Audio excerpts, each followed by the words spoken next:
Vraiment, les amis, désolé de ce souci de connexion, mais le diable est un même menteur. On poursuit notre enseignement. J'étais à 1 Corinthiens chapitre 6, versets 18 et 19, qui nous dit « Fuyez l'impudicité ». On va lire ça, 1 Corinthiens 6, qui nous dit 18 à 19, il est dit « Fuyez l'impudicité. Quelque autre péché qu'un homme commette, ce péché est hors du corps. Mais celui qui se livre à l'impudicité pêche contre son propre corps. Ne savez-vous pas que votre corps est le temple du Saint-Esprit qui est en vous et que vous avez reçu de Dieu et que vous ne vous appartenez point à vous-même. » Ensuite, on va aller sur 1 Corinthiens chapitre 3, versets 16 et 17. Là-bas aussi, c'est très intéressant.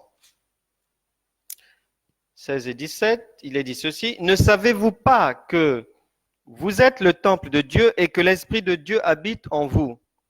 Si quelqu'un détruit le temple de Dieu, Dieu le détruira. » C'est clair et net, c'est simple. Si vous utilisez votre corps pour faire du n'importe quoi, sexuellement, alcool, tabac, tatouage et autres perversions, il est dit que Dieu vous détruira. Et je suis souvent triste d'entendre certaines personnes expliquer que dans leur église, le pasteur ou bien un ancien, un diacre est tombé dans l'impudicité et tout. C'est tellement courant et que je suis vraiment triste lorsque j'entends ce genre de choses. Et il y a des ouailles qui sont là à croire, à accepter que Dieu a pardonné tel pasteur impudique, tel ancien, tel diacre, au prétexte que David était tombé avec Bathsheba. Donc Dieu pardonne. J'ai dit à une personne dernièrement, non, c'est archi faux. Parce que nous, de surcroît, lorsqu'on est serviteur de Dieu, on est censé être habité du Saint-Esprit. On ne peut pas faire du n'importe quoi avec son corps. Les David n'étaient pas habités par le Saint-Esprit. David n'avait pas le Saint-Esprit. Et David était dans une certaine ignorance. Il était militaire. Il n'était pas dans la pastorale. Il était souvent sur les champs de bataille. Et Dieu, dans sa parole, n'a pas caché les travers des hommes. Il a mis les bons côtés et les mauvais côtés. Il a mis le mauvais côté par lequel David avait brillé vraiment d'une manière précise à un certain moment de sa vie. Mais le Seigneur dit quoi? Et cette parole-là ne ressort pas dans la bouche de ces gens qui sont dans l'ignorance. Parce que la Bible dit, en 1 Corinthiens chapitre 10, verset 16, verset 6 plutôt, il est dit que ces choses sont arrivées et Dieu nous permet d'en prendre connaissance pour nous servir d'exemple, pour nous servir d'instruction, afin que nous n'ayons pas de mauvais désirs comme ils en ont eu. Donc Dieu nous dit quoi? Il ne faut pas faire comme David. Mais voilà, dans les églises où les hommes de Dieu vont tomber dans les les péchés sexuels tout le temps. Et lorsqu'il prie pour les oies, il transmettant les démons sexuels. Et les gens sont dans l'ignorance comme ça.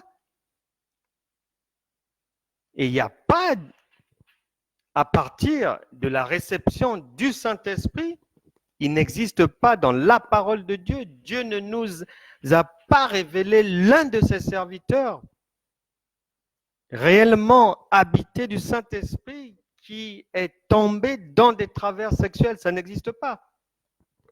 Parce que nous avons le Saint-Esprit. Et que les gens qui se retrouvent encore dans ces travers-là, un, n'ont pas le Saint-Esprit. Donc, et deux, n'ont pas été mandatés par Dieu. Parce que celui que Dieu mandate est bien formé. Et il a le fruit de l'esprit et la maîtrise de soi. Il n'est pas léger. Et Jacques chapitre 1, verset 22, nous le dit clairement, mettez en pratique la parole de Dieu et ne vous bornez pas à l'écouter en vous trompant vous-même par de faux raisonnements. La troisième chose, lorsqu'on est dans cette zone de transit du pardon, lorsque Dieu nous observe, la troisième chose qu'il veut voir se dégager en nous, c'est un bon témoignage. Parce que vous êtes ambassadeur de Christ, représentant de Dieu. Le Saint-Esprit qui est en vous est là pour faire les œuvres de Dieu et le représenter valablement sur terre. Est-ce que les gens rendent un bon témoignage de vous? C'est la question que le Saint-Esprit vous pose aujourd'hui, nous pose à tous aujourd'hui. Et en ce qui concerne le bon témoignage, puisque le chrétien est censé dégager un parfum de bonne odeur, le parfum de Dieu,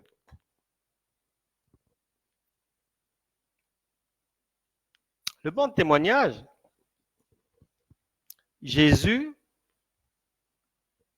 le bon témoignage, ça peut être dans votre... Qu'est-ce que votre femme dit de vous? Est-ce que vous êtes agréable aux yeux? Votre attitude, votre comportement est agréable aux yeux de votre mari? Vous en êtes sûr? L'avez-vous questionné à ce sujet? Est-ce que vos enfants trouvent que vous parlez beaucoup? Bartimée a crié au secours de Dieu. Fils de David, Jésus, aie pitié de moi. Et lorsque vous êtes à la place de Bartimée, Dieu vous regarde. Dieu vous regarde. Votre entourage dit quoi de vous? Vos voisins disent quoi de vous? Au boulot, on dit quoi de vous? Êtes-vous dans les ragots? Dans l'église, on dit quoi de vous? Est-ce que vous draguez tous les frères? On dit quoi de vous dans le pays? Si vous êtes une autorité, le peuple dit quoi de vous? Pense quoi de vous? Vous êtes soi-disant chrétien. Avez-vous un bon témoignage? Êtes-vous un détourneur de fonds publics comme les autres? Un menteur comme les autres? Espèce du mensonge politique? Bref, il faut que quelque part, qu'il y ait des gens qui rendent un bon témoignage de vous et Dieu va les écouter.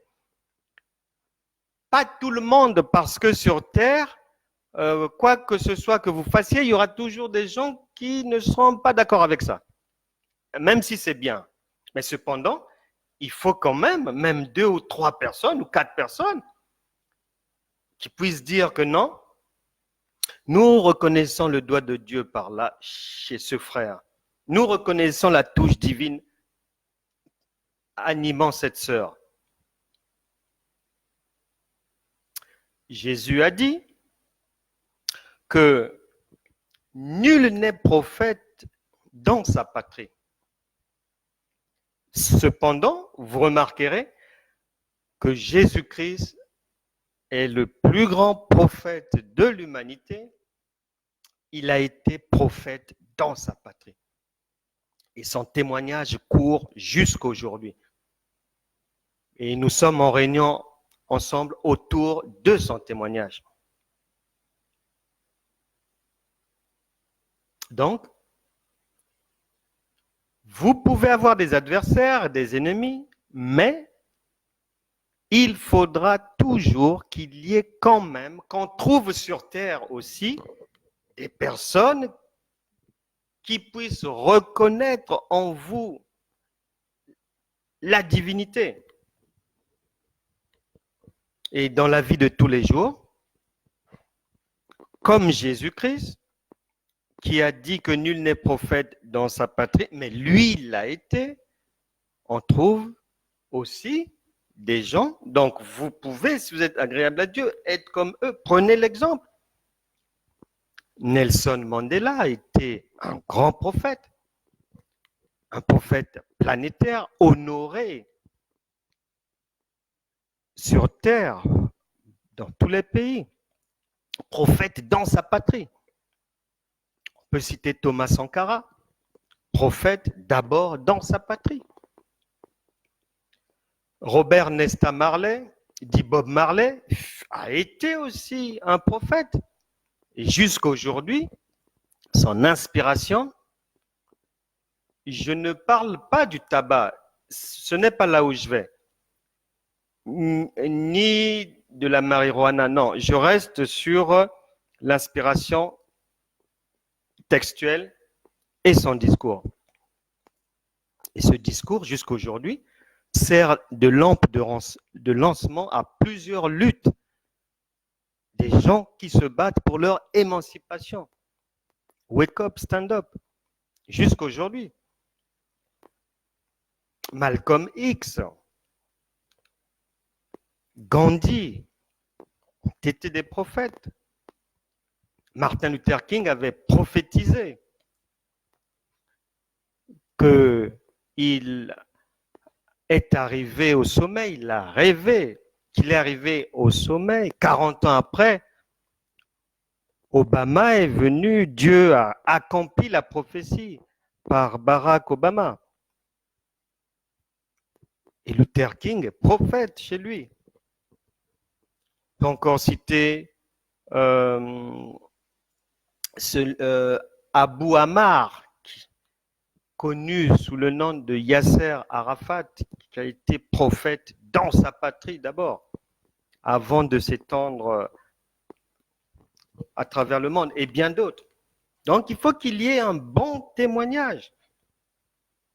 Et dans le bon témoignage, il y a un aspect très important sur lequel le Saint-Esprit va veiller, c'est qu'il ne faut pas que le bon témoignage vienne des gens que vous aidez. Dans le royaume de Dieu, ce n'est pas pris en compte. Le bon témoignage doit provenir des gens qui ne reçoivent aucune aide de vous, qui n'attendent rien de vous et que vous ne connaissez même pas personnellement. Les parents et tout, un tel que vous donnez... Non, ça, c'est terrestre, mais chez Dieu, zéro.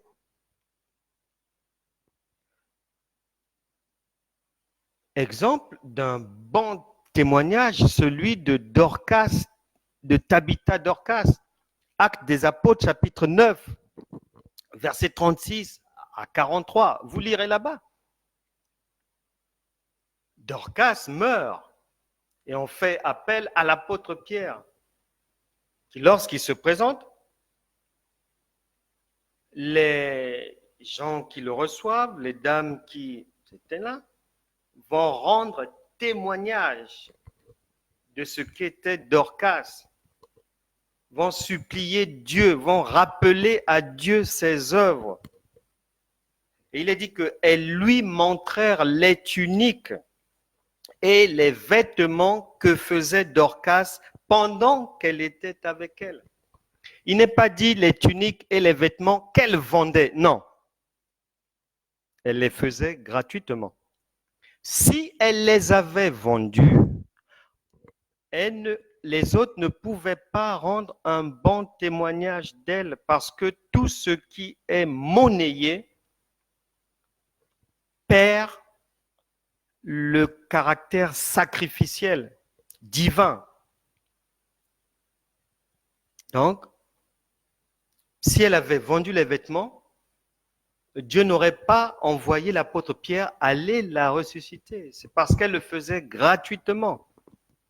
C'est pour ça que le témoignage correspond à celui voulu, recherché, réclamé dans le royaume de Dieu. Si elle avait vendu cette tunique de son vivant, elle n'aurait pas bénéficié de la résurrection. Il faut veiller à cela. La quatrième chose, enfin, pour finir aujourd'hui, lorsque vous êtes dans cette zone de transit et que vous en soyez conscient ou pas, vous êtes en train d'attendre la validation par Dieu de votre requête, votre demande de pardon, votre demande de secours. Dieu veut vous voir avec un cœur juste, ce qu'on appelle le cœur de Dieu. Vous devez avoir le cœur de Dieu. David a dit, j'ai été jeune, j'ai vieilli, je n'ai jamais vu le juste abandonné, ni sa postérité mendier son pain. Est-ce que Dieu peut dire de vous que vous êtes juste et qu'il peut vous pardonner? Et le cœur de Dieu est un cœur qui est animé principalement de deux attitudes. Première attitude, Actes chapitre 20, verset 35, le donner, il y a plus de bonheur à donner qu'à recevoir. Or, la majorité des chrétiens sont dans l'égoïsme, dans une chrétienté égoïsme. Moi, ma maison, mon mari, ma femme, moi. Ça, ce n'est pas une attitude qui peut plaire à Dieu. Et sachez que dans ce donner, pour que ça cadre avec, que votre donner ait la même signification que le donner de Dieu, il faut savoir que dans le royaume de Dieu, donner veut dire donner quelque chose sans rien attendre en retour. Lorsque vous donnez qu'à la fin de l'année, vous attendez des réductions fiscales, vous donnez à l'église, on vous donne un papier, vous allez joindre aux impôts pour avoir une réduction fiscale. Terrestrement, vous avez donné, mais chez Dieu, ce n'est pas donné. Puisque vous attendiez, vous l'avez fait par intérêt, donc ce n'est plus donné, ça perd tout son caractère du don. Donc, il faut veiller à ça. Et la deuxième chose, dans le cœur de Dieu, un cœur de Dieu, il pardonne les autres. Proverbe chapitre 19, verset 11. L'homme qui a de la sagesse est lent à la colère et il met sa gloire à oublier les offenses. Avez-vous un cœur qui pardonne facilement les autres? Puisque vous êtes dans une zone de transit, Dieu vous observe, il va aussi voir qu'est-ce qu'il y a dans votre cœur. Est-ce qu'il y a encore des rancunes? Est-ce qu'il y a encore des menaces? Est-ce qu'il y a encore des injures? Est-ce qu'il y a encore la diffamation? Est-ce que vous gardez dent à quelqu'un pour quelque chose? Et toutes ces choses-là, il faut s'en dépouiller. On termine par l'histoire de Bartimée, verset 48. Plusieurs le reprenaient pour le faire taire, mais il criait beaucoup plus fort. C'est comme vous. Suppliez Dieu. Seigneur, viens au secours. Seigneur, pardonne-moi. Seigneur, pardon. Seigneur, pardon. Donc c'est pareil.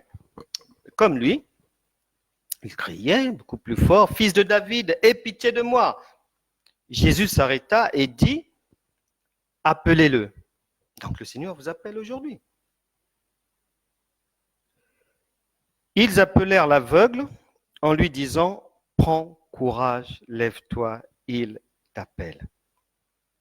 Mon frère, ma sœur, messieurs, mesdames, prenez courage. Dieu vous appelle. Il veut vous pardonner. Mais mettez-vous en conformité avec la loi, les critères relatifs au pardon. Dieu veut vous faire du bien. Il vous appelle. Et la suite, l'aveugle jeta son manteau. Voilà, on y arrive. Et se leva d'un bond, vint vers Jésus. On y est maintenant.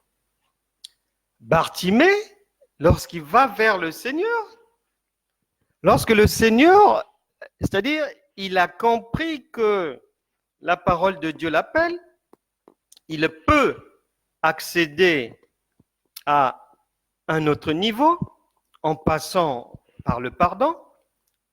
Il va faire quoi? Il se présente à Dieu en jetant son manteau. Quel est ton manteau aujourd'hui que tu dois jeter afin d'avoir un pardon définitif, afin de bénéficier du pardon et du secours de l'Éternel et de passer dans la zone de lumière et de la victoire? Est-ce que ton péché, c'est le mensonge? Est-ce que ton péché, c'est une dette que tu n'as pas honorée volontairement? Est-ce que ton péché, ce sont des propos vraiment très durs vis-à-vis de certaines personnes? Est-ce que ton péché, c'est la conservation de quelque chose qui ne t'appartient pas chez toi? Est-ce que ton péché, c'est être dans une posture de maîtresse de quelqu'un, volant de temps à autre le plaisir d'autrui? Est-ce que ton péché, tu es un homme qui n'arrive pas à tenir son sexe? Est-ce que ton péché, c'est de cheminer avec les gens qui font le mal? Et ce manteau-là, il faut faire, le Seigneur dit, comme Bartimée, il faut le jeter. On ne se présente pas devant Dieu avec sa souillure. Non, ça ne passera pas. Et Bartimée avait bien entendu la parole de Dieu. Qui lui avait dit que lorsqu'on se présente devant Dieu, on jette d'abord son manteau? Mais en méditant, on se rend compte qu'il avait reçu l'information. Comme vous recevez maintenant l'information, la parole de Dieu. Et que le Saint-Esprit vous fait comprendre que ce manteau, ou ces manteaux, lui, il avait un manteau, vous peut-être plusieurs, impudicité plus mensonge, plus vol, plus. Jetez tout ça là et présentez-vous devant le Seigneur. Jésus, prenant la parole, lui dit, que veux-tu que je te fasse? Rabouni, lui dit l'aveugle, que je recouvre la vue. Et Jésus lui dit, va, ta foi t'a sauvé. Aussitôt, il recouvra la vue et suivit Jésus dans le chemin. Donc, le Seigneur vous demande, lorsque vous faites des efforts pour vous débarrasser de vos bagages problématiques et que vous vous présentez devant le Seigneur, vous êtes mis en observation dans cette zone de transit. Si vous êtes léger, s'il n'y a pas grand-chose à vous reprocher, le Seigneur vous demandera, que voulez-vous que je fasse pour vous, comme il a demandé à Bartimée, qui a clairement dit, Rabouni, que je recouvre la vue. Et il fut exaucé, et vous serez exaucés. Et à partir de là, vous pourrez maintenant sortir de la zone de transit et bénéficier et du pardon divin et de la délivrance divine. Que le Saint-Esprit vous aide à y parvenir, à méditer la parole de Dieu. La Bible déclare que si vous entendez sa voix aujourd'hui, n'endurcissez pas vos cœurs. Vous avez peut-être cru que Dieu vous avait pardonné, mais le Saint-Esprit voulait vous faire comprendre que le compte n'y est pas encore, malgré ce que vous pouvez penser, malgré ce que les gens peuvent dire de vous. Pour Dieu, ce que vos connaissances, votre entourage dit de vous, c'est zéro, parce que le bon témoignage, c'est celui qui doit venir des gens que vous ne connaissez pas, des gens que vous n'aidez pas, des gens qui ne vous doivent pas. Et c'était la volonté vraiment de Dieu aujourd'hui. Ce matin, lorsque je me suis réveillé, quand j'ai demandé au Seigneur de quoi est-ce qu'on devait parler ensemble aujourd'hui, après, il m'a orienté vers ce passage et comment que j'expose les voies et moyens pour obtenir le pardon définitif, on va dire, le pardon de Dieu dans la foi.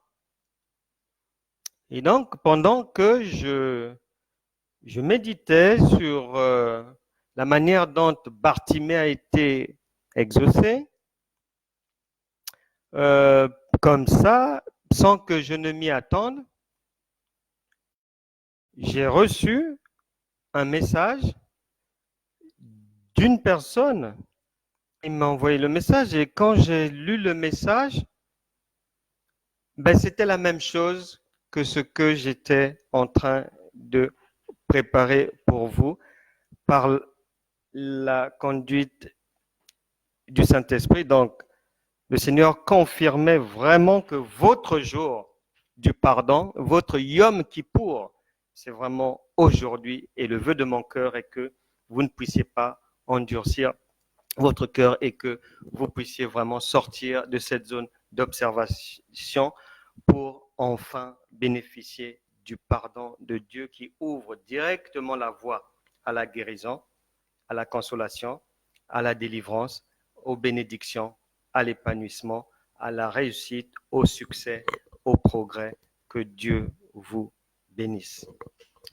Seigneur, merci pour ta parole. Nous te rendons gloire. Nous te disons merci parce que tu as vu ce qui clochait dans notre marche avec toi. Tu as vu qu'il y avait des choses à réajuster. Merci, Seigneur, d'être venu pour nous parler à travers ce réajustement d'un point focal capital, le pardon, qui est la porte ouverte aux bénédictions de Dieu et qui est une puissante arme divine. Merci Seigneur pour cela, nous te glorifions, que ta parole demeure en nous et que nous ne puissions pas nous borner à l'écouter simplement. Saint-Esprit, aide-nous à la mettre résolument en pratique. Au nom de Jésus, nous avons prié. Nous allons maintenant nous repentir. Chacun va s'examiner pour savoir quel est son manteau. Qu'est-ce qu'il doit laisser tomber? Qu'est-ce qu'elle doit abandonner? Est-elle cupide? cherche-t-elle un homme en regardant à la poche et non au cœur et non au caractère de Dieu en l'homme? Si c'est ce manteau, il faut le jeter. Je ne sais pas ce qui tracasse chacun de nous, mais prenons la décision maintenant en prière de jeter ces manteaux, car Dieu nous tend la perche aujourd'hui et nous devons la saisir. C'est maintenant. Nous ne savons pas quand est-ce qu'il va nous rappeler. Que sais-tu que ce soir, il reprendra ton souffle, s'il ne reprendra pas ton souffle? Prépare ta maison, arrange ta marche avec Dieu pour qu'il te fasse du bien, pour qu'il te soit favorable. Prions ensemble. Mettez vos proches dans cette repentance. Vous vous êtes peut-être allongé pendant un mois de retraite spirituelle, de pardon, de ci, cela, blablabla, charabia, parler en langue par terre ou quoi, sans résultat. Mais le vrai jour, c'est aujourd'hui. Le jour du pardon. Comme ça, Dieu va vous pardonner. Et vous aussi, pardonnez les autres. Répentons-nous d'un cœur sincère, car le Seigneur cherche des gens qui l'adorent en esprit et en vérité. Prions. Seigneur, nous te remercions, nous savons que nous sommes pécheurs, mais tu es venu te sacrifier pour nous donner la vie et la vie en abondance. Nous venons déposer, Seigneur, à tes pieds tous nos péchés, commis de manière physique, commis en parole, en écrit, commis d'une manière ou d'une autre, nous reconnaissons que nous étions éloignés de toi, Seigneur. Accepte notre pardon, aide-nous à marcher dans la foi véritable, la foi biblique. Brise-nous, donne-nous le caractère de Dieu pour que nous puissions être agréables à Dieu d'une manière définitive. Seigneur, nous nous repentons parce que nous étions éloignés de toi. Aie pitié de nous, que ton sang nous lave, nous purifie. Seigneur, rends-nous blancs comme neige afin de pouvoir avoir droit, de pouvoir participer, de pouvoir bénéficier de tes promesses. Pardonne tout un chacun, Seigneur. Manifeste ta grandeur, tout le monde a compris, Seigneur. Nous n'allons plus refaire ces erreurs, nous n'allons plus tomber dans les mêmes travers. Aie pitié de nous. Tu as dit que si quelqu'un vient à toi avec un cœur repentant, tu es juste et bon pour nous pardonner. Qu'il en soit ainsi pour tout le monde, pour tous ceux qui sont connectés maintenant, tous ceux qui se connecteront après, pour leurs parents, pour leur famille. Aie pitié de nous. Seigneur, nous te disons merci, parce que la Bible déclare que tu écoutes les prières. Et nous avons foi, Seigneur, que nos prières te sont parvenues et que cette repentance, Seigneur, sera la bonne et que désormais, nous marcherons avec toi dans la fidélité. Amen. Amen, amen, amen, amen, amen. Alors, Akoko Ketika, bonjour. Brice Van Jansen, bonjour. Sat Cyril, bonjour.